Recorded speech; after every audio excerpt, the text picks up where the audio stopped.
Welcome to another episode of Break into College. I am your host, LoVetta Jenkins. Today we are talking to Dr. Darrion Mitchell, and we're going to talk all about how summer programs and representation got this student from the south side of Chicago from wanting to be an engineer to a premier oncologist and researcher.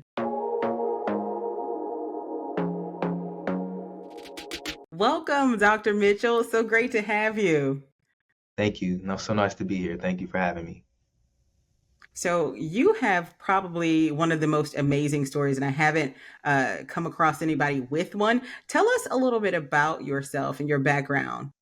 Sure. So actually, I come from the south side of Chicago. I was born and raised there, Mm, and okay. actually, my parents still live in the house that I grew up in.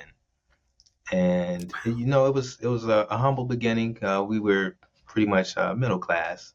My parents provided us whatever we needed and most of what we wanted, and they always stressed, of course, the importance of education. And Mhm. so we my brother and I, we took that to heart and we really focused on it. So that was sort of the crux of my upbringing. Okay, awesome. Were you the first in your family to attend college? I was. So my dad, he was very intelligent and could have gone to college if he wanted to, but Mhm. he went to a trades high school. So he learned how to use his hands and he wanted to use his hands. So he was a machinist. Mhm. And then my mom was a Okay. credit worker for then it used to be called People's Gas. So Mhm. again, like I said, both of them understood the opportunities that education, advanced education, afforded them, Mhm. but they chose to go a different route. And so Mhm. yes, I was the first, and it was pretty nice being the first actually. I know the feeling. My parents, my dads were laborers. My mom was a cosmetologist. So I know what it's like to be almost the first. I think my little sister might have got there a little bit before I did, but I know what it's like to have like the big degrees. And it does feel kind of good. Were you always interested in the medical field, or how did you land there? No, an excellent question. So actually, when I was back in grade school, it's one of those things where you enjoy. So I've always enjoyed learning, enjoyed school. So I was Mhm. I was doing fine there. But then the question always comes, what do you want to be when you grow up? And so essentially, I Mhm. didn't necessarily know, but what ended up happening was I was pretty good at math and pretty good at science. And at the time, I did appreciate, like my dad, because I looked up to him. So I appreciated doing things with my hand and problem solving. So I think someone Mhm. made the suggestion, hey, you should be an engineer. So I, from that point forward, wanted to be an electrical engineer. And I can Okay. remember in grade school, in like sixth grade, joining the engineering club and us being in groups, and then our group sort of winning the engineering competition. We had to come up with an idea of how to get rid of waste in a city. And so our idea was sort of to elevate the city and create columns so that the city could automatically remove the waste.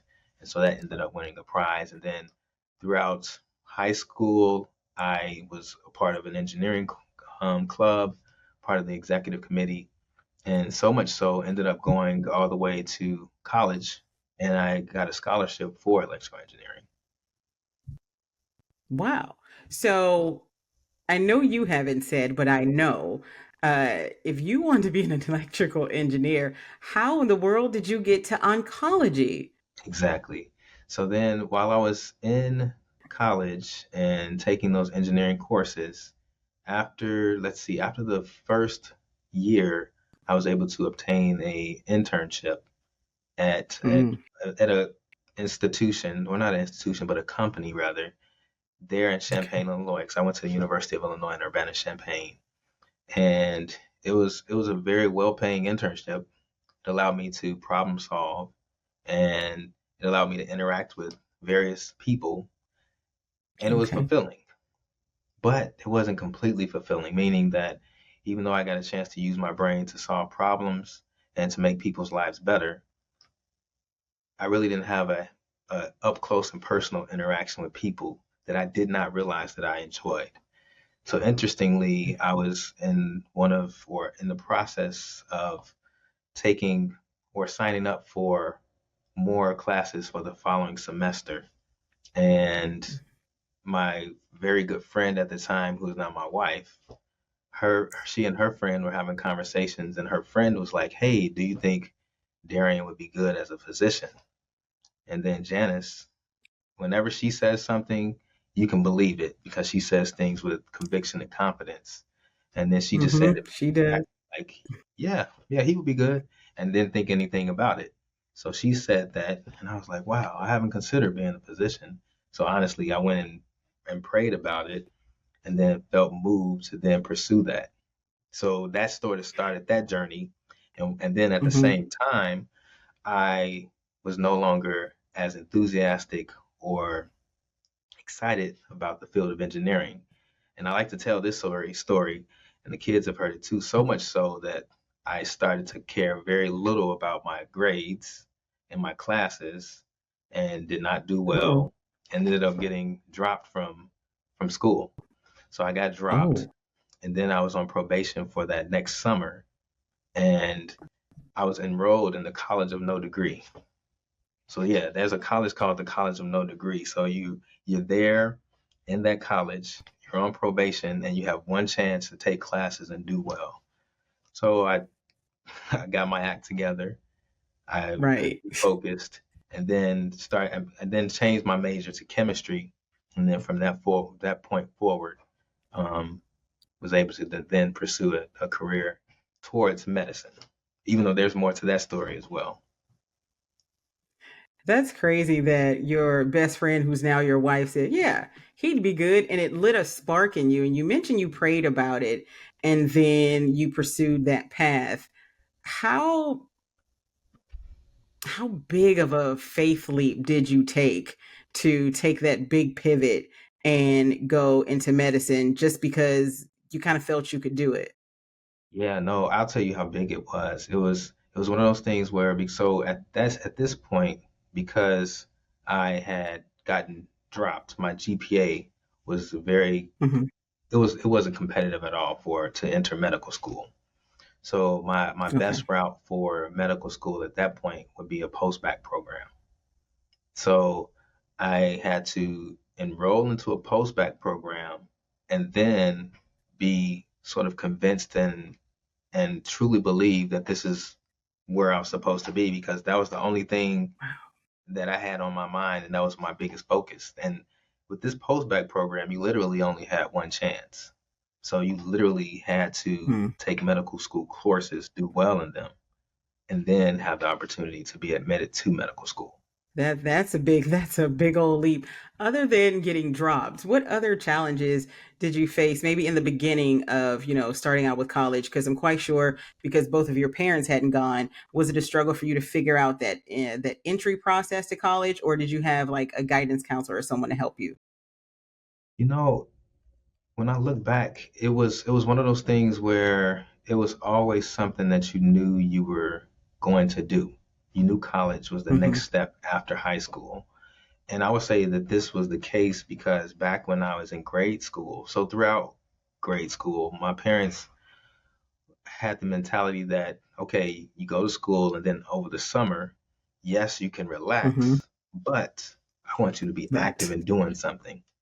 You're not just going to sit Hmm. around the house and just watch TV all day. So they enrolled us in Hmm. some type of summer program. And typically it was some type of academic summer program. So, we Hmm. didn't receive that quite well because we're like, we're going to have to go to school in the summer too. But there was a specific summer program at the University of Chicago. And I remember it almost like it was yesterday. And it was for underrepresented students. And so we were there, and Okay. the whole point was to give us an idea of sort of what college was like, what to expect, and to get the mentality that you can do this. And this was the very first time that I met a African American male who had a PhD. So Dr. Hawkins, Oh. he was over the program. He had a PhD, and he brings us in the room and he wants us to all understand how to behave and act right on a college campus. Right. He has such great authority that he didn't necessarily have to raise his voice, but he did have a big booming voice. And he just told us, he was just like, now I want you all to act right and act like you've been here. And then he was like, you all belong here, so act like it. And it was sort of like Right.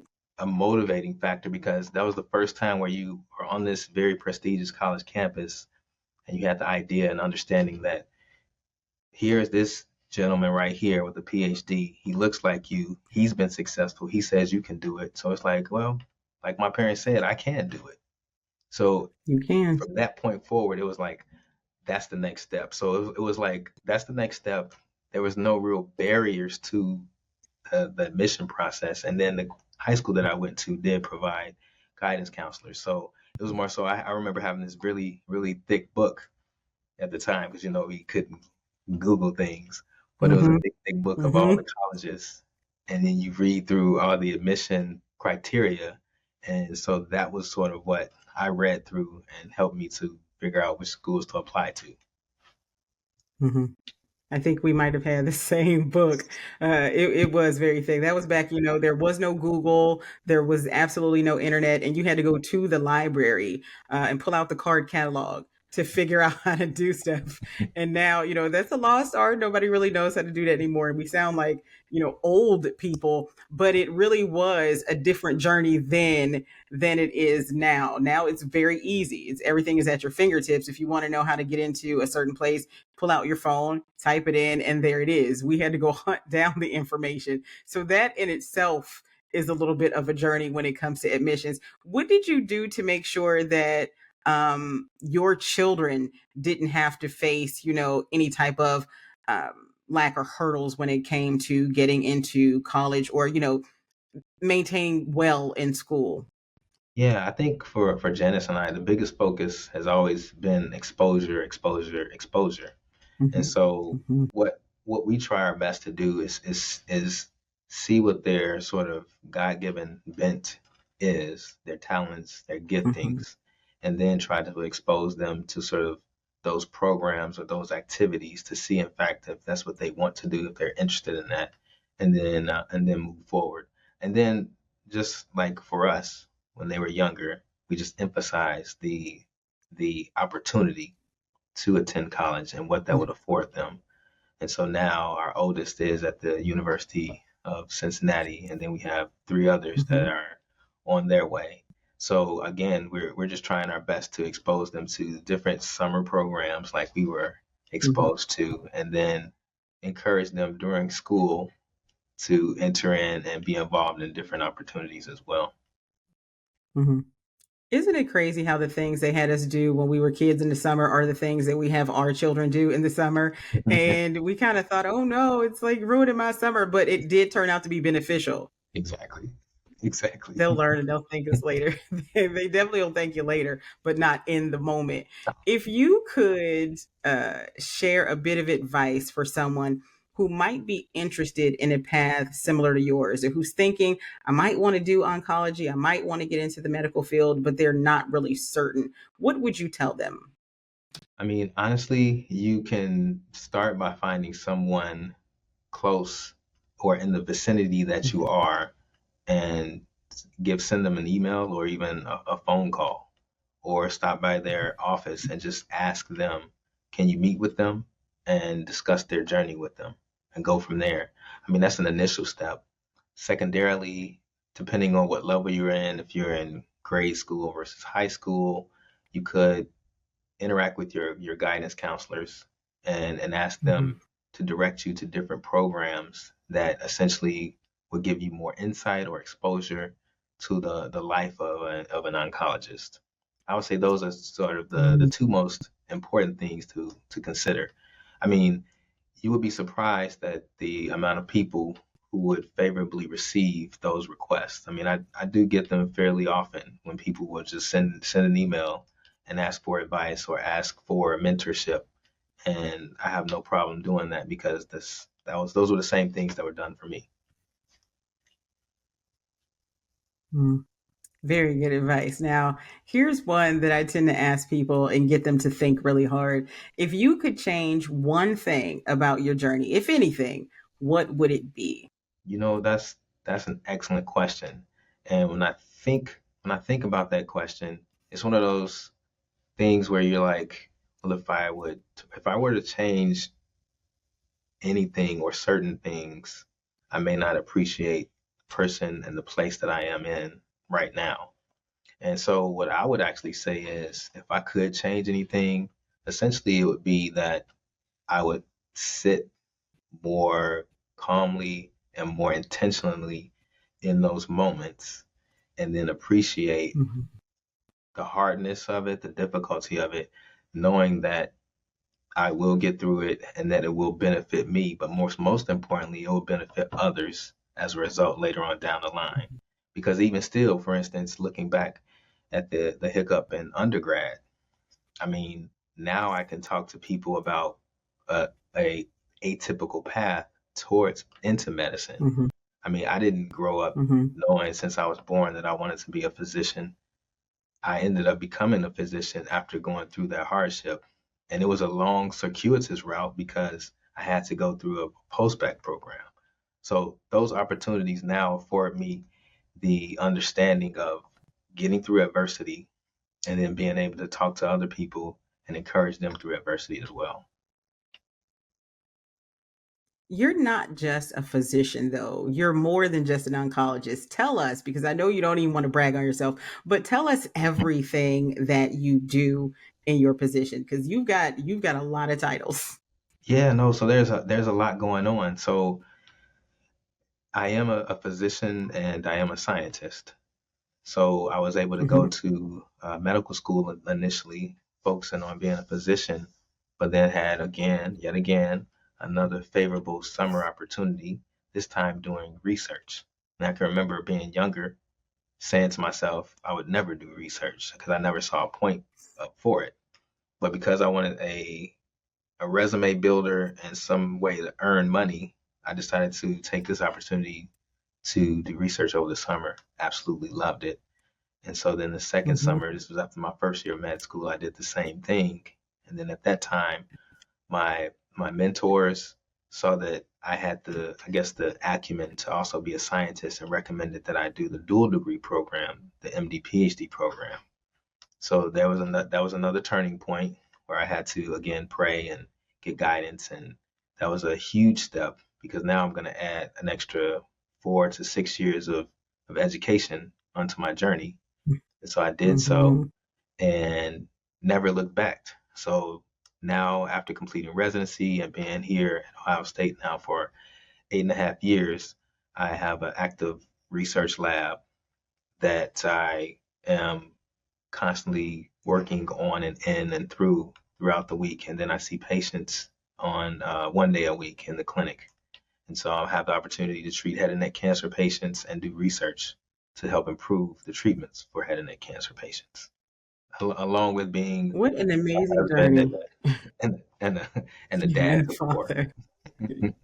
Right, right. What an amazing journey from a kid who wanted to work with his hands, wanted to be an engineer, and now you're out here literally researching and helping people with their cancer journeys. That's amazing. Yeah. Great things come from the south side of Chicago. I want everybody to know that.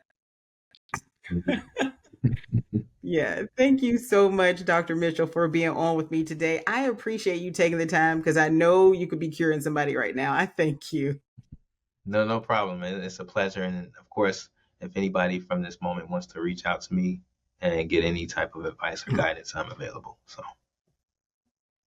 Awesome. Because he did say seek out someone that's in that field and his door is open. Thank you again, Dr. Mitchell, welcome, LoVetta. for Zoom. I'm going to ask our editor to put this inside the episode, maybe right before we close out. Um, if you can, share some encouraging words for a student who may be on the fence about going to college in general or just where they're going next in their life. Yeah, I mean, I think, and this is something that my wife and I have spoken about in general. When you're 17, 18 years old, sometimes you truly don't know what your calling is, where you're supposed to go, how you're supposed to get there. And the Mm-hmm. biggest thing that I would encourage you to know is that everybody doesn't know at that point all the time, and that it's okay to not know. What I would encourage then is to continue searching. And for me, that Mhm. means through prayer. And you Mhm. can then also speak with those around you, your parents, your closest friends, who then can also impart wisdom on you as well. And then just know that as long as you're continually asking those questions and seeking and trying to find, you will get guidance. I mean, literally, I told you for me, my personal journey, anytime that there was a change, I went and asked God to give Mhm. me that guidance, and He did. And so that's why I believe that the same can happen for you all as well. Yeah. I like that you said you went and prayed about it. A lot of times we want to make a knee-jerk decision, especially, if you get upset with something or something that isn't going your way, you kind of just want to take your ball and go home. But it's really good to pray about it, seek some counsel about it, and don't just either remove yourself or dive into something out of a temporary emotion that could, end up having a long-lasting effect. Pray about something, sit with it a little while, and then make your decision. Yes, no, I totally agree. It's all about what Jesus has done for us and will continue to do for us. So through the power of the Holy Yeah. Spirit. Mhm. My grandparents used to say, "He'll help you if you let him." That's So right. I think that speaks true for everyone. If you really want to be helped, he'll absolutely help you. Indeed. So, if you are interested in working with us and learning more about how we can help your teen or your program of students get through the college application process, you can always visit us at barrier-breakers.org, or more specifically, you can visit us at college.barrier-breakers.org. Again, that's college.barrier-breakers.org. You'll be able to find all information about our services there. You can always send us an email at hello@barrier-breakers.org. And if you are interested in supporting the work that we do here as a nonprofit, you can always go to barrier-breakers.org/support. There you'll be able to see more about how to help us support more students, how to volunteer with us, or if you want to sponsor a student and help us as we expand our free access to low-income students, you'll be able to sponsor a student there as well. None of this would be possible without your support. So whether you are supporting our work or you're signing your student up to work with us, we are so looking forward to getting to know you.